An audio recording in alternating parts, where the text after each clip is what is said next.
அஸ்ஸலாமு அலைக்கும், welcome to சதாஸ் kitchen. இன்றைக்கி நம்ம இட்லி மாவு தோசை மாவு இல்லை அப்படின்னா சட்டுன்னு செய்யக்கூடிய ஒரு தோசை ரெசிபி தான் பார்க்க போகிறோம். இது ஊற வைக்கணும்லாம் அவசியம் இல்லைங்க. Eno, baking soda, baking powder எதுவுமே தேவையில்லை. டக்குன்னு செஞ்சிடலாம். ரொம்ப சூப்பராக இருக்கும், செம கிறிஸ்பாகவும் இருக்கும். இது வந்து கோதுமை மாவில் தான் ட்ரை பண்ணி பார்த்துருக்கேன். சூப்பராக வந்துச்சு. அதனால தான் உங்களுக்கும் நான் செஞ்சு காமிச்சிருக்கேன். செம்ம சூப்பராக இருக்குங்க. நம்ம இன்றைக்கி பார்க்க போகிறது கோதுமை மாவு ரவை தோசை தான் பார்க்க போகிறோம். செம்ம சூப்பராக நல்லா கிறிஸ்பாக இருக்கும். இதுக்கு தோசை, தேங்காய் சட்னி எல்லாமே சூப்பராக இருக்கும். இப்போ வாங்க எப்படி பார்க்கலாம். ஒரு மிக்ஸ்டு எடுத்திருக்கேன்.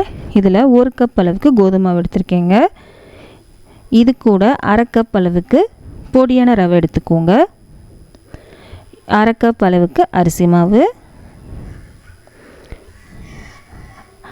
அது கூட 1/2 கப் அளவுக்கு தயிர் எடுத்திருக்கேன். நல்லா புளிச்ச தயிரை எடுத்துக்கோங்க. இதுக்கு தேவையான அளவு உப்பு எடுத்துக்கலாம். கொஞ்சம் தண்ணி சேர்த்து இதை நம்ம அரைச்சிட்டு வந்துடலாம். ஒரு 1/2 கப் அளவுக்கு தண்ணி சேர்த்துருக்கேன். அரைச்சிட்டு வந்துடலாம். இதை அரைச்சிட்டு வந்துட்டேன். இப்போ இதை வந்து ஒரு பாத்திரத்துக்கு மாற்றிட்டேன். இப்போ நமக்கு மாவு ரெடி ஆயிடுச்சு. மிக்ஸி ஜாரில் கொஞ்சமாக தண்ணி சேர்த்து எல்லாத்தையும் நான் இதில் சேர்த்துக்கிறேன். ஒரு 1/2 கிளாஸ் அளவுக்கு தண்ணி சேர்த்துருக்கேன். மாவு வந்து ரவை தோசைக்கெலாம் இவ்வளோ தண்ணியாக இருக்கும், அந்த மாதிரி நான் பார்த்து கொண்டு வந்துக்கோங்க. இதுக்கு ஈனோ எதுவுமே தேவையில்லைங்க.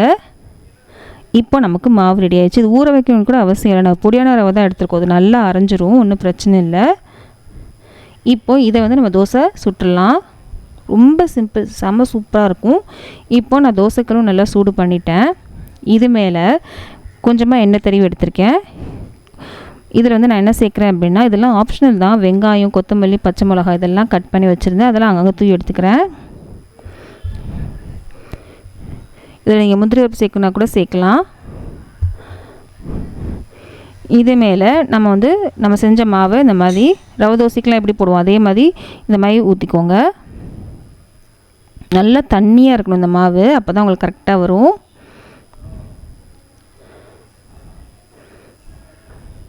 இது வந்து கோதுமை மாவு இல்லையா, அதனால் மீடியம் ஃப்ளேம்லேயே வச்சு நல்லா சுட்டுக்கோங்க.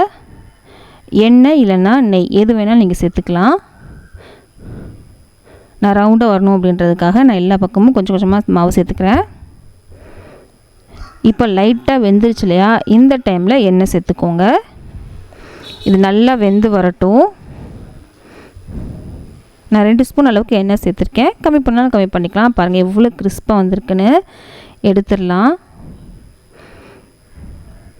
செம சூப்பராக இருக்குங்க. இதுக்கு சாம்பார், தேங்காய் சட்னி, தக்காளி சட்னி, இதே மாதிரி இஞ்சி சட்னிலாம் ரொம்பவே சூப்பராக இருக்கும். இஞ்சி சட்னி பார்க்கணும் அப்படின்னு நினச்சிங்கன்னா நம்ம சேனலில் இருக்குது. நீங்கள் ஆல்ரெடி நான் அப்லோட் பண்ணியிருக்கேன், செக் பண்ணி பார்த்துக்கோங்க. ரொம்ப சூப்பரான ஒரு தோசைங்க. ட்ரை பண்ணி பார்த்துட்டு எப்படின்னு சொல்லுங்கள். இந்த வீடியோ பிடிச்சினா ப்ளீஸ் லைக் பண்ணுங்கள். லைக் பண்ணாத இந்த வீடியோ நிறைய பேருக்கு ரெக்கமெண்ட் ஆகும். நிறைய பேர் சப்ஸ்கிரைப் பண்ணாமல் தான் பார்த்துட்ருக்கீங்க. ப்ளீஸ் சப்ஸ்கிரைப் பண்ணுங்கள். அது முடிச்சுனா இருக்கும். இந்த மாதிரி ரெசிபிஸ்லாம் உங்கள் ஃப்ரெண்ட்ஸ்க்கும் ஃபேமிலிஸ்க்கும் பிடிக்கும் அப்படின்னா அவங்களுக்கு இந்த வீடியோ ஷேர் பண்ண மறக்காதீங்க. நம்ம அடுத்த வீடியோ சந்திக்கலாம்.